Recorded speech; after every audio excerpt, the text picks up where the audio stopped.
Because the same people who were standing up in Hollywood against what Israel was doing in Gaza stayed silent when Boko Haram in Nigeria. For millions of viewers, Patricia Heaton was the strong, funny, and confident Debra Barone on the hit sitcom Everybody Loves Raymond. But while audiences laughed at the family's hilarious arguments and everyday chaos, there was a side of Patricia's life that remained hidden from the cameras. At 68, new details and behind-the-scenes stories reveal the challenges, pressures, and personal struggles she quietly carried while filming one of television's most beloved shows. When you're working, you're just trying to make a show successful, and that you should be conscious that there might be somebody who has a different opinion. You have to. Looking back now, one of the most memorable parts of Everybody Loves Raymond was its opening sequence. As the Barone family glided along a moving conveyor belt in front of their home, Ray introduced each family member before his older brother Robert delivered the now famous line, "Because everybody loves Raymond." Yeah. Everybody loves Raymond. What many viewers never realized was that the title began as a sarcastic remark from Ray Romano's real-life brother, a New York City police officer. Frustrated by the contrast between their careers, he jokingly complained, "I go to work and people shoot at me. Raymond goes to work and everybody loves Raymond." CBS originally treated the phrase as a temporary working title, but somehow it stayed. Romano himself worried it might sound arrogant or invite criticism. Yet as the years passed, the show earned awards, praise, and a devoted audience, transforming that offhand family joke into one of television's most recognizable titles. Oh, you think this is indecent? I'll show you indecent. Gee, it's a little warm. I don't think I feel like wearing a top anymore. The series was deeply rooted in Romano's own life, and nowhere was that more evident than in the children. In reality, Romano was the father of 3 children, daughter Alexandra and twin sons Gregory and Matthew. Early on, the show mirrored those names almost exactly. But as production moved forward, Romano grew uneasy about how closely fiction was reflecting reality. Seeking a little distance between his family and the television version, the writers renamed the twin boys Michael and Jeffrey, while Allie's name remained unchanged. Those small changes reflected a larger balancing act that defined the series. Romano drew inspiration from his own experiences, yet he wanted the show to stand on its own. The children were never the central focus of the comedy. In the pilot episode, the twins were played by Justin and Drew Ferreira. As the series developed, however, the producers faced a familiar challenge. Children grow up quickly. Eventually, the roles were recast with Sawyer and Sullivan Sweeten, the real-life younger brothers of Madeline Sweeten, who played Allie. It was a unique family connection that added another layer of warmth behind the scenes. Years later, these details feel almost nostalgic. They remind us that Everybody Loves Raymond wasn't just a sitcom. It was a reflection of family, memory, and the passage of time. Small decisions about names, casting, and even a joking title helped shape a series that continues to resonate long after its final episode, leaving behind a legacy that feels both comforting and bittersweet. Our family has always turned to humor. I've always been that way, and growing up in our house, our favorite shows were always comedies, the Mary Tyler Moore Show, things like that. And so I think when you look at comedy, if you look at Everybody Loves Raymond or you look at The Middle, they're based on pain. It's based on the difficulty of being in a marriage, about the difficulty of not having enough money and trying to raise kids, but the humor comes out of that and out of the character's response to those things. So I think that's the way you get through it. And in the most difficult times, I don't know, our family has always turned to humor. When my father was passing, we had the privilege of all 5 of us kids being in the room with him as he was passing. And the doctor would come in and say, it's going to be any minute, it's going to be any minute. And then it would just take a really long time. My brother turned to me and said, "This is the worst slumber party I've ever been to." And it's just, I don't know. There's just something in our DNA that, you got to see the funny side of it. Like many long-running television families, the cast of Everybody Loves Raymond occasionally faced disagreements behind the cameras. Yet what makes those stories memorable is not the conflict itself, but the respect that endured despite their differences. Patricia Heaton, who brought Debra Barone to life, was known for her outspoken conservative beliefs, while her co-star Peter Boyle held very different political views. In another environment, those opposing perspectives might have created lasting tension. Instead, the two actors managed to maintain a warm friendship, often teasing one another about politics while never allowing disagreements to overshadow their mutual respect. Over time, their bond grew beyond the sitcom set. Maybe I don't want to think that my husband, who I'm married to, would like to live with a monkey. Well, maybe I would. Well, maybe I do. Heaton often spoke fondly of Boyle and appreciated the kindness he showed her during difficult periods of her personal life, including her efforts to remain sober. When Boyle passed away in 2006, her presence at his funeral reflected the genuine affection that existed behind the scenes. Looking back, their friendship serves as a reminder that meaningful connections can survive even the deepest differences. The series also carried a small but touching tribute to Heaton's own family. Her father, Chuck Heaton, was a respected journalist who spent decades building a distinguished career in Cleveland. Because Debra was married to a sports writer on the show, the writers found a subtle way to honor Patricia's roots. In a brief moment that many viewers likely missed, the name Chuck Heaton appeared in dialogue, a quiet acknowledgement of the man whose dedication to journalism had shaped part of her life. It was a small detail, but one filled with personal meaning. Oh, thank you. Listen, I just want to thank God for thinking me up. And my mother for letting me come out. Because life is really amazing, and to be in this room with all of you, and to be in this category with these women, and then to be standing up there and holding this, who knew? That's really, I couldn't have planned that, so thank you for that. And, to be on a show like Everybody Loves Raymond, run by the ubermensch of Hollywood, Phil Rosenthal. Behind the laughter, Heaton faced another challenge that audiences rarely noticed. During the show's run, she became pregnant twice. Since those pregnancies did not fit into the storylines, the production team worked carefully to keep them hidden from view. Oversized clothing, strategically placed furniture, and carefully planned camera angles became part of the illusion. Week after week, viewers remained unaware of the extra effort taking place just outside the frame. Today, these behind-the-scenes stories feel both nostalgic and revealing. They remind us that while audiences watched a fictional family navigate life's ups and downs, the actors themselves were balancing friendships, personal struggles, family milestones, and the quiet realities of life unfolding beyond the spotlight. For millions of viewers, Brad Garrett was the towering, lovable presence behind Robert Barone, the perpetually overlooked brother whose jealousy, loneliness, and awkward charm became some of Everybody Loves Raymond's most memorable moments. His performance earned widespread acclaim and multiple Emmy Awards, making him one of the standout stars of the series. Yet behind the laughter and success, Garrett was fighting a much more private battle.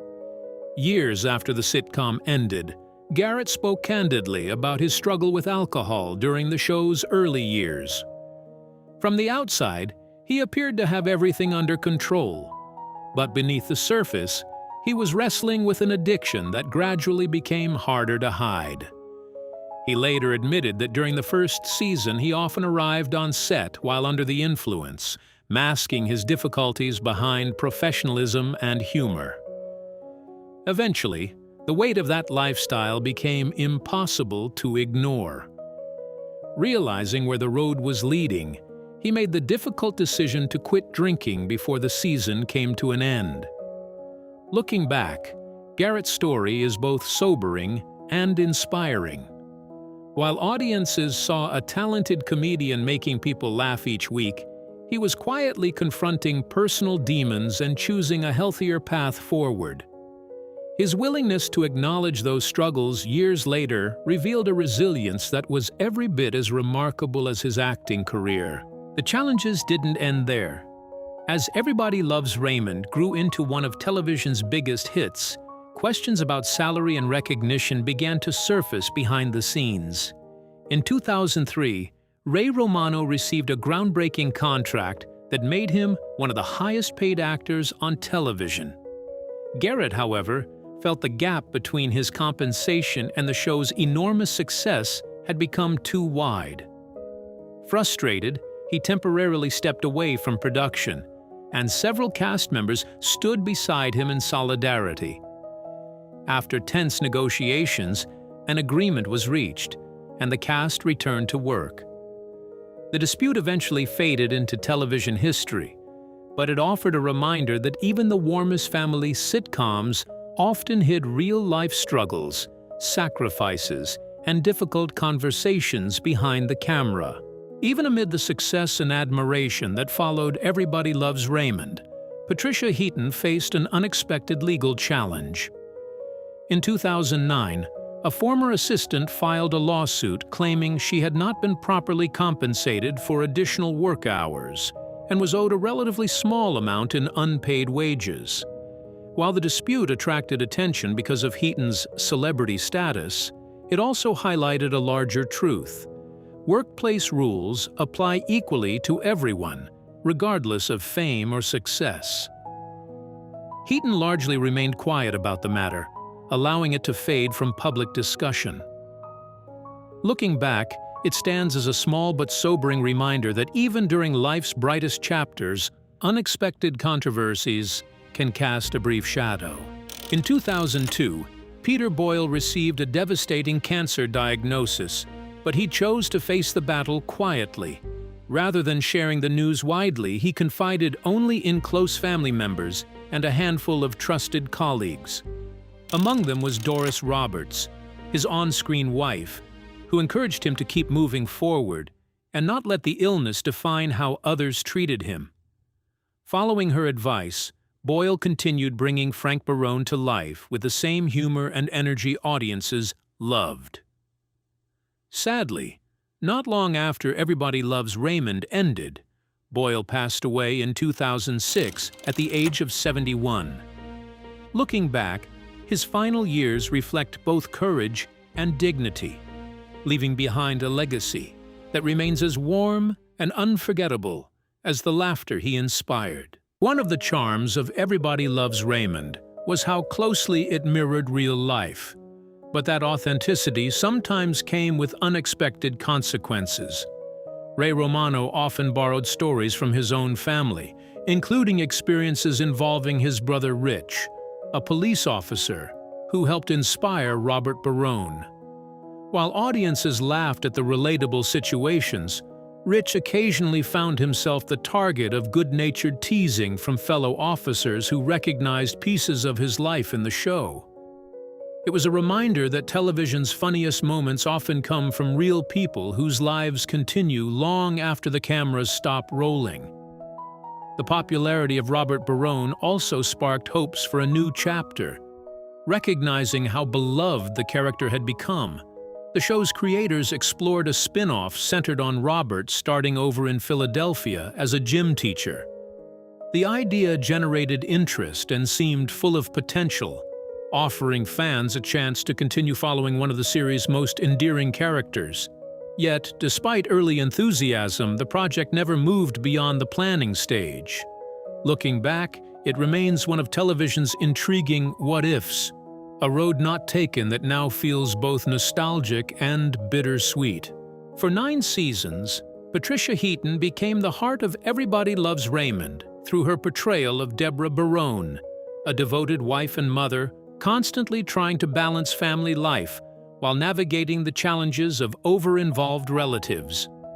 Debra's frustrations, exhaustion, and determination resonated with countless viewers, making her one of television's most relatable sitcom mothers. At a time when many female characters were expected to quietly manage endless responsibilities, Heaton brought warmth, wit, and authenticity to the role, earning widespread acclaim and multiple award nominations along the way. As the years passed, Debra became more than just a character. She became a familiar presence in millions of homes. That deep connection made the end of the series especially difficult for Heaton. During preparations for the final episode, the emotions of saying goodbye after nearly a decade became overwhelming. The experience was so powerful that she struggled to get through rehearsals, a poignant reminder of how much the cast and crew had become like an extended family. When the curtain finally fell on Everybody Loves Raymond, Heaton carried its lessons and memories into the next chapter of her career. She later found renewed success portraying another hard-working mother on the middle, while also exploring writing and supporting causes that mattered deeply to her. Looking back, her journey reflects both the joy and sadness that often accompany long-running television success. A career shaped not only by memorable performances, but by the lasting bonds created along the way. One of the reasons Everybody Loves Raymond felt so authentic was because so much of it came from real life. While Ray Romano's family experiences helped shape the series, many of the show's funniest and most memorable conflicts were drawn from the everyday lives of its writers. Creator Phil Rosenthal often found inspiration in ordinary disagreements at home, turning small marital squabbles into relatable television stories. Even something as simple as an argument over a kitchen can opener eventually found its way into an episode. Over time, however, the writers felt they had explored nearly every family conflict they could. Rather than allow the series to lose its spark, they chose to end it while it was still beloved, preserving its legacy instead of stretching it beyond its natural conclusion. Another piece of television history came from Peter Boyle's unforgettable casting as Frank Barone. Although friends and colleagues described Boyle as far kinder than his gruff on-screen character, fate seemed to lend a helping hand during his audition process. On the day he met with Ray Romano and Phil Rosenthal, a string of frustrating mishaps, including security delays, parking problems, and confusion around the studio lot, left him visibly irritated by the time he arrived. Looking back, Boyle jokingly suggested that his genuine frustration may have convinced everyone he was perfect for Frank.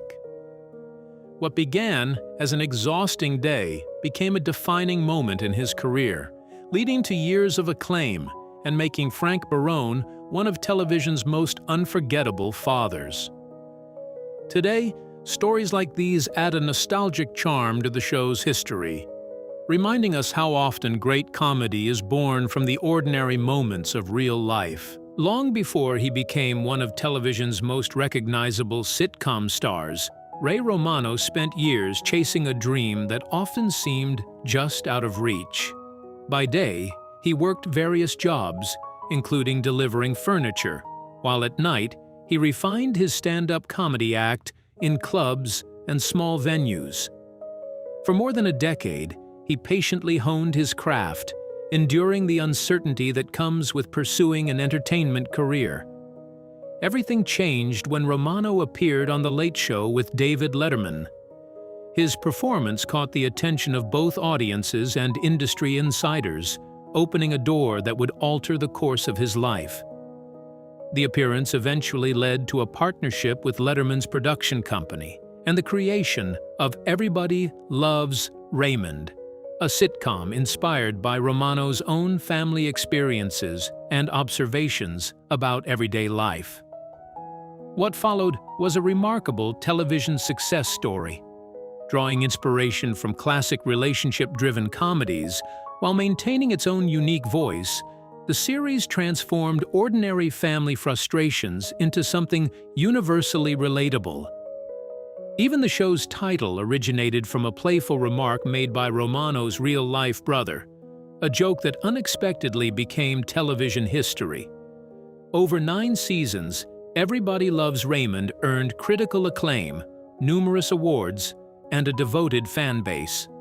Looking back, Romano's journey feels both inspiring and nostalgic, a reminder that behind every overnight success are years of perseverance, setbacks, and quiet determination. His story remains a testament to how persistence, combined with the right opportunity, can turn everyday experiences into something unforgettable. Behind the laughter of Everybody Loves Raymond was a carefully organized creative process that transformed everyday family experiences into memorable television. Each episode followed a structured weekly routine. The cast gathered for script readings and rehearsals early in the week, while writers refined dialogue and storylines based on what worked best. By midweek, network executives reviewed the progress, and the remaining days were spent preparing cameras, staging scenes, and fine-tuning every detail before the live audience taping. Many of the show's most relatable moments began with simple conversations in the writer's room. Personal stories, family disagreements, and everyday frustrations often sparked ideas that eventually became entire episodes. Through long discussions and collaboration, these ordinary experiences were shaped into the heartfelt comedy that audiences came to love. Unlike some sitcoms that encouraged actors to improvise, Everybody Loves Raymond relied heavily on carefully crafted scripts. Creator Phil Rosenthal believed the strength of the show came from its writing, so performers generally stayed close to the original dialogue. This disciplined approach helped maintain the series' distinctive rhythm and authenticity. The show's iconic suburban setting also played an important role in its charm. Exterior shots of Ray and Debra's home were filmed at a real house on a quiet New York street, directly across from the house used for Frank and Marie. That short distance between the homes perfectly reflected the series itself. A warm, funny, and sometimes overwhelming portrait of family members who were always close, whether anyone wanted them to be or not. Looking back, those familiar houses remain a nostalgic symbol of one of television's most beloved family comedies.